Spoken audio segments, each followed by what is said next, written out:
And what was in fact obtained? Well, what was obtained, as I recall, was an injunction against King Samir only to not have a weapon certain distance, and I think it's 100 feet, and it expires in 2012. And it's for Philadelphia. Not for the suburbs, right? That's correct. So it will be perfectly legal for him to take a weapon to the polls in the suburbs? Well, my position is it's not perfectly legal for him to do this anywhere, so, I mean, that's just would have to be another case. Okay, within the scope of the injunction. That's correct. Okay. I was told that last question. Okay, I was told that someone at the Department of Justice has recently alleged that it was the trial team that wanted to shrink the injunction down to that tiny little can't show up in the city of Philadelphia with a weapon. Any truth to that? I would hope that Mr. Coates has the opportunity to answer that question. I know the truth. Okay. Okay. I just have a few questions for you. My colleagues and the General Counsel have done a good job of teasing out the information that we need. You mentioned that there was a black attorney at DOJ who was willing to work on voting rights cases in instances involving black defendants. And you also indicated that this individual was harassed. Do you believe that his willingness to work on these types of cases will adversely affect his career advancement at the Department of Justice? Just to be clear, I didn't testify he was an attorney. I testified he worked on the cases. There's a difference. Whether or not will affect his advancement, I can only speculate, and I suspect after the attention that has now been given to this outrageous behavior directed toward him, it will not impair his advancement opportunities, because I have confidence that good people will not allow it to interfere. Thank you. Also, you testified as to an exchange where profanity was used, where there was a tossing of paper. Could you elaborate on that? Well, this is something, of course, that Mr. Coates would be the best person to elaborate fully in front of the Commission about. But it was sometime during one of these discussions where he was outraged about the lack of good faith, the lack of due diligence, the duplicity that was going on, and he used the profanity and threw the materials at the individual who had professed to have not read them. Okay, so he's essentially gone to his superior. That's correct. It's his superior, so he does this too. Okay, so he goes to his superior.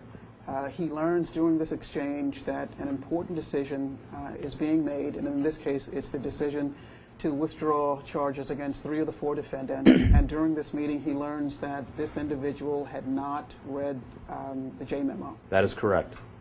Thank you. The remainder of my time, Commissioner Gaziano. Let me go back to, I'll follow up on that. I have a few other questions about that, but let me go back to the 2 Julie Fernandez statements. I know they're only symptomatic of the culture that you've spoken of, but I want to try to nail down the time.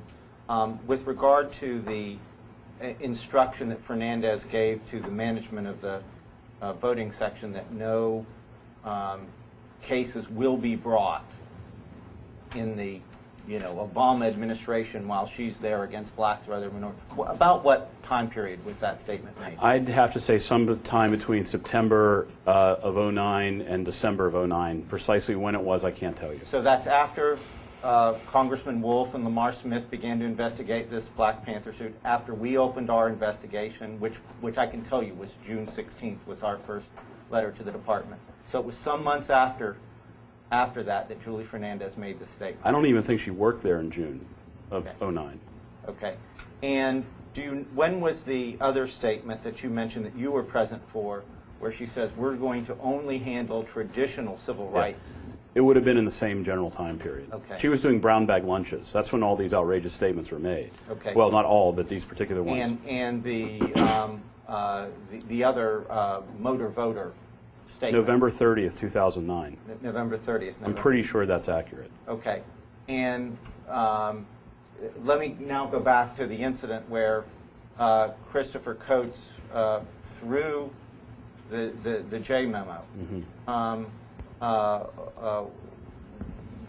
Was Perez aware of that incident when he testified before us? I have no idea. One of my Wait, sources wait. said that during your meeting with him Yeah. the day before the hearing, Chris Coates related that story to him.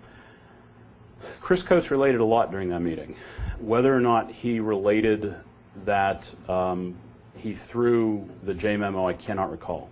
Did he relate to Assistant Attorney General Perez that Rosenbaum had not read the J memo? Again, I think he did, but I just don't remember for sure. Okay.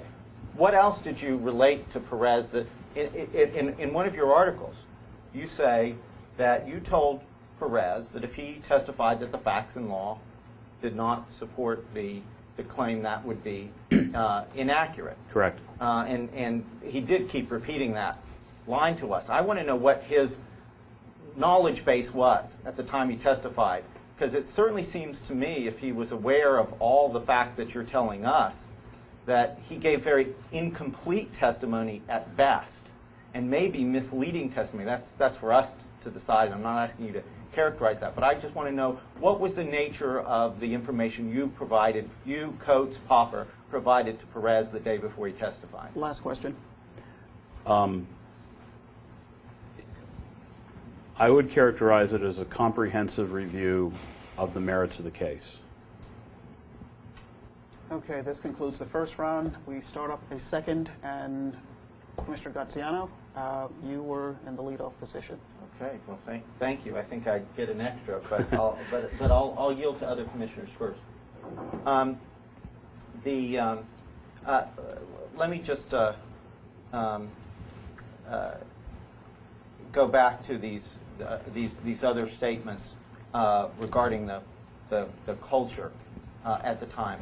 Do you know if anyone after Coates's statement, it was early January 2010, that he made this statement at his farewell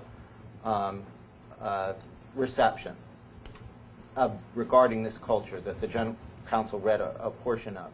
Do you know if there was any investigation by anyone in the division of whether there was any truth to Chris Coates' statement? I was never asked. Whether or not there was an investigation broadly, I can't answer.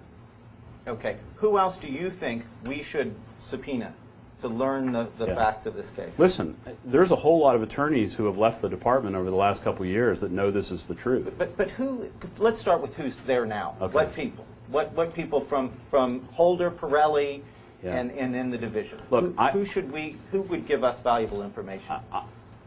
I don't know. I mean, I haven't had broad discussions with people. You all are going to have to figure out how to do this investigation. I can't help you with your investigation other than to comply with your subpoena and answer questions truthfully. And you have been very helpful, but let me mention a few. Popper, do you think that we should that Popper would be able to give valuable testimony? If Bob is, I haven't turned around for a while. If Bob is sitting behind me, I'll say no because he'll club me in the back of the head. But if he isn't, there's no doubt that Bob knows about this case. There's no question that Bob knows about this. Former Associate Attorney General, that's the number 3 post in the department, Greg Katsas, was just talking about the normal procedures for this kind of a case, and he testified that it would be a very remarkable matter. It would actually make news to dismiss a case, especially one that was on default. He said that decision could not possibly be made at the division level, even if there was a confirmed head, that kind of decision would have to be made at the Associate Attorney General level or higher. Do you have any reason to know whether that's accurate or not? Very little, but some.